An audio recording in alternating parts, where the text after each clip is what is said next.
شام کے 5 بجے ہیں۔ السلام علیکم، یہ ریڈیو پاکستان ہے۔ عمرانہ ناہید سے خبریں سنیے۔ پہلے اہم خبروں کا خلاصہ۔ وزیراعظم نے اپنے ملائیشیا کے ہم منصب سے ٹیلی فون پر گفتگو کرتے ہوئے انہیں سیلاب سے متاثرہ افراد کی امداد کرنے کی پیشکش کی ہے۔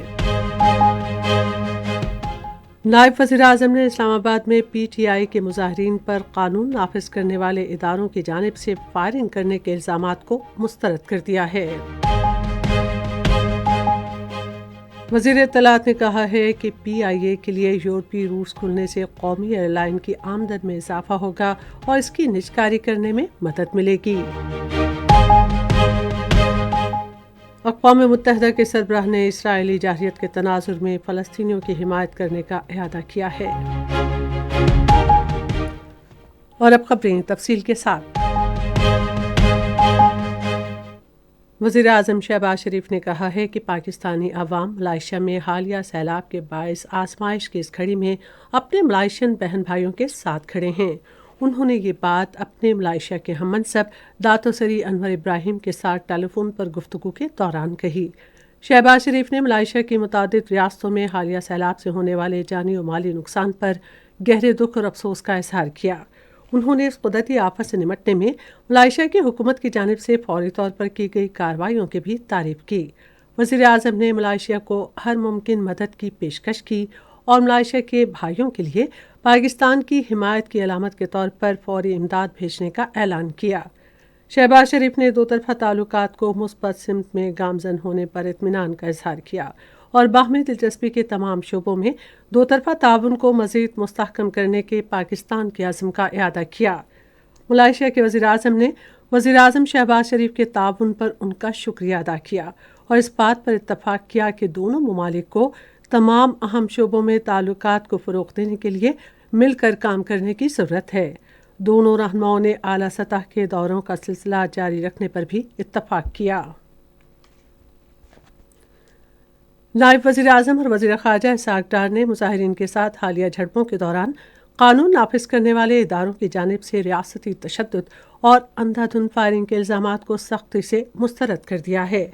نائب وزیر اعظم کے دفتر سے جاری ایک بیان میں انہوں نے فائرنگ کے باعث مظاہرین کے زخمی ہونے اور ان پر بلا جواز تشدد کے دعووں کو من گھڑت اور جھوٹا قرار دیا۔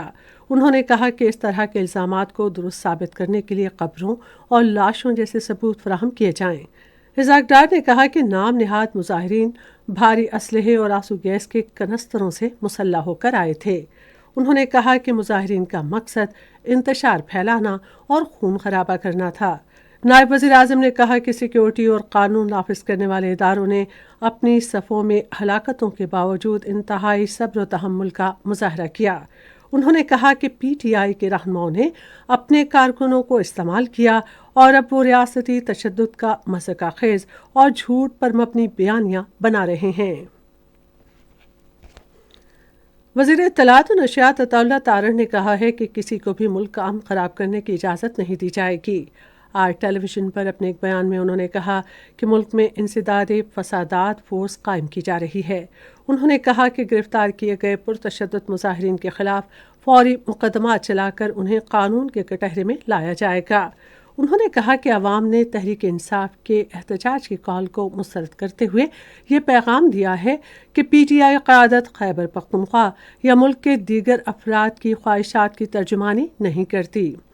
وزیر اطلاعات نے اقتصادی اشاریوں میں بہتری کی طرف توجہ دلاتے ہوئے کہا کہ تحریک انصاف کے منفی حربے ملک کی معیشت کو آگے لے جانے سے نہیں روک سکتے۔ انہوں نے کہا کہ اسٹاک مارکیٹ تاریخ کی بلند ترین سطح پر پہنچ گئی ہے۔ ترسیلات زر 8 ارب 80 کروڑ ڈالر سے تجاوز کر گئی ہیں۔ مہنگائی کی شرح کم ہو کر 6.9% ہو گئی ہے اور زر مبادلہ کے ذخائر 11 ارب ڈالر تک پہنچ گئے ہیں۔ انہوں نے کہا کہ پی آئی اے کے لیے یورپی روٹ کھلنے سے قومی ایئر لائن کی آمدن میں اضافہ ہوگا جس سے اس کی نجکاری میں مدد ملے گی۔ پنجاب انفارمیشن ٹیکنالوجی بورڈ کی جانب سے تیار کردہ سافٹ ویئر کی بدولت صوبے بھر میں 2000 سے زائد ضلعی عدالتوں میں تقریباً 92 لاکھ مقدمات کو نمٹانے میں مدد ملی ہے۔ بورڈ کے چیئرمین فیصل یوسف نے لاہور میں ایک جائزہ اجلاس کی صدارت کرتے ہوئے کہا کہ اس کے ذریعے وکلاء اور عوام کو مقدمات کی تفصیلات اور عدالتوں کے مقرر کردہ نظام الاوقات کی معلومات حاصل کرنے میں زیادہ وقت نہیں لگتا، جس سے عدالتی عمل زیادہ شفاف اور مؤثر ہو جاتا ہے۔ انہوں نے کہا کہ اسی طریقہ کار کے تحت مقدمات کی آن لائن فہرست اور کسی بھی مطلوبہ مقدمے کی تفصیلات حاصل کی جا سکتی ہیں، جس سے تمام متعلقہ فریقوں کے لیے مقدمات کی پیروی باضابطہ طریقہ کار کے تحت ممکن ہو گئی ہے۔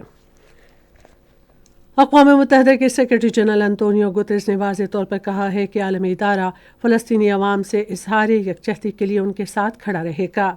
انطونیو گوتریس نے سوشل میڈیا پر ایک پوسٹ میں کہا کہ فلسطین کے عوام کو امن، سلامتی اور عزت و وقار کے ساتھ رہنے کا ناقابل تنسیق حق حاصل ہے۔ اور اب کرکٹ۔ پاکستان اور زمبابوے کے درمیان 3 T20 بین الاقوامی کرکٹ میچوں کی سیریز کا پہلا میچ کل بلاوایو میں کھیلا جائے گا۔ میچ شام 4 بجے شروع ہوگا۔ اس کے ساتھ ہی خبریں ختم ہوئیں۔ مزید خبروں اور تجزیوں کے لیے ہماری ویب سائٹ ہے radio.gov.pk اور فیس بک کے link radio Pakistan news official پر براہ راست ویڈیو اسٹریمنگ بھی ملاحظہ کیجیے۔